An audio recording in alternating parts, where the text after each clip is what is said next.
Kidunia siku hii inaadhimishwa nchini Malaysia kwenye mji unaitwa Melaka. Kwa hiyo kule kuna kongamano kubwa la dunia, majadiliano yataendelea kuhusu namna bora ya kuendeleza sekta hii muhimu, adhimu na adimu kabisa ya utalii. Kama mnafahamu, utalii unachangia kwa kiasi kikubwa kwenye maendeleo ya nchi. Utalii ni ajira, tutaeleza kidogo.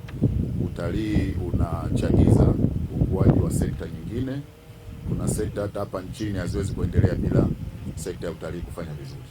Kwa ni siku muhimu kwetu sisi wadau wa sekta ya utalii na wahifadhi ambao ndio chanzo kikubwa cha utalii hapa nchini. Kwa hiyo kwa kifupi tu, serikali ya Tanzania inatambua na kuwapongeza wadau wote utalii. Sasa Mheshimiwa Rais cha kwanza ametuma salamu kwa wadau wetu wote wa utalii. Anafahamu kwamba leo tunaadhimisha siku hii tarehe 27 mwezi wa 9, na yeye yuko kwenye shughuli nyingine huko, lakini ametuma salamu kwa wadau wote.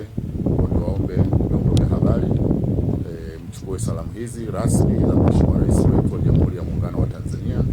Anawatakia kila la heri. Sasa kwa sababu hata walimu nao ni wadau wa utalii, na maana hii salamu pia zinahusu walimu wote nchini, kwa sababu ni wadau wa utalii wa ndani na vitu kama hivyo. Kwa kupitia walimu wetu mliopo hapa leo, pia mfikishe kwa walimu wengine wote ambao ni wadau wa utalii.